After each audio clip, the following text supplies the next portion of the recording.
ಸ್ನೇಹಿತರೆ ಎಲ್ಲರಿಗೂ ನಮಸ್ಕಾರ. ಮುರಳಿ ಜೊತೆಗೆ ಸ್ವಾಗತ. ನೋಡಿ, ಇವತ್ತು ಶ್ರೀನಿಧಿ ವೈಭವದಲ್ಲಿ ಈಗ ಪನ್ನೀರ್ ಫ್ರೈಡ್ ರೈಸ್ ಮಾಡ್ತಾ ಇದ್ದಾರೆ. ನೋಡಿ, ಇದಂತೂ ತುಂಬ ಚೆನ್ನಾಗಿ ಮಾಡ್ತಾ ಇದ್ದಾರೆ. ಸಿಂಪಲ್ ಆಗಿ ಪನ್ನೀರ್ ಫ್ರೈಡ್ ರೈಸ್ ಯಾವ ರೀತಿ ಮಾಡೋದು ಅಂತ ಬಿಟ್ಟು ತೋರಿಸ್ಕೊಡ್ತಾ ಇದ್ದಾರೆ. ಈಗ ಬನ್ನಿ ನೋಡೋಣ ಇವರು ಯಾವ ರೀತಿ ಮಾಡ್ತಾರೆ ಅಂತ ಬಿಟ್ಟು ತೋರಿಸ್ಕೊಡ್ತೀನಿ. ನೋಡಿ, ಪನ್ನೀರ್ ಫ್ರೈಡ್ ರೈಸ್ ಮಾಡೋದಕ್ಕೆ ಸ್ವಲ್ಪ ಆಯಿಲ್ ಹಾಕೊಂಡು ಅದರಲ್ಲಿ ಸ್ವಲ್ಪ ಈರುಳ್ಳಿ ಕ್ಯಾಪ್ಸಿಕಮ್ ಹಾಕೊಂಡು ಈಗ ಫ್ರೈ ಮಾಡ್ಕೊಂಡಿದ್ದಾರೆ. ಒಂದು 30 ಸೆಕೆಂಡ್ಸ್ ಫ್ರೈ ಮಾಡ್ಕೊಂಡಿದ ನಂತರ ಈಗ ಪನ್ನೀರ್ ಹಾಕ್ಕೊಂತ ಇದ್ದಾರೆ. ನೋಡಿ, ಇವರು ಪನ್ನೀರು ಡೈರೆಕ್ಟ್ ಆಗಿ ಹಾಕೋದಿಲ್ಲ, ಸ್ವಲ್ಪ ಲೈಟ್ ಆಗಿ ಒಂದು 20 ಸೆಕೆಂಡ್ಸ್ ಆಯಿಲಲ್ಲಿ ಫ್ರೈ ಮಾಡಿ ಹಾಕ್ತಾ ಇದ್ದಾರೆ.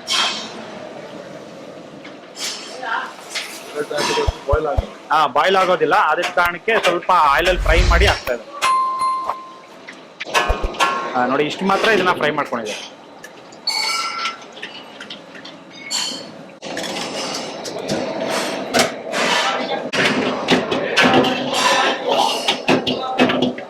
ನೋಡಿ, ಇದು 2 ಪನ್ನೀರ್ ರೈಸ್ ಮಾಡ್ತಾ ಇದಾರೆ. 2 ಪನ್ನೀರ್ ರೈಸ್ ಮಾಡೋದಕ್ಕೆ ಇಷ್ಟೊಂದು ಆನಿಯನ್, ಕ್ಯಾಪ್ಸಿಕಮ್ ಮತ್ತೆ ಪನ್ನೀರ್. ನೋಡಿ, ಅದರಲ್ಲಿ ಈಗ ಬಾಸ್ಮತಿ ರೈಸ್ ಹಾಕೊಂತ ಇದಾರೆ. ಇದು normal white basmati rice boil ಮಾಡಿ ಹಾಕೊಂಡಿದ್ದಾರೆ. ನೋಡಿ, ಅದರಲ್ಲಿ ಪುಡಿ ಉಪ್ಪು, ಇದೇನಿದು ವೈಟ್ ಪೆಪ್ಪರ್ ಪೌಡರ್ ಸ್ವಲ್ಪ, ನೋಡಿ ಸ್ವಲ್ಪ ಶುಗರು,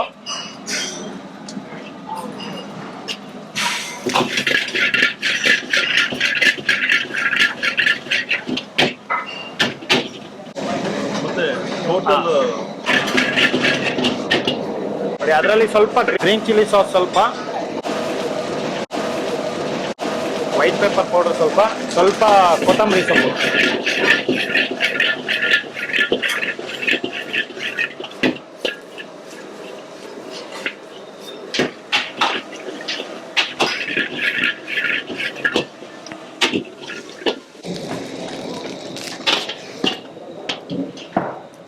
ನೋಡಿ, ರೆಡಿ ಆಗಿದೆ.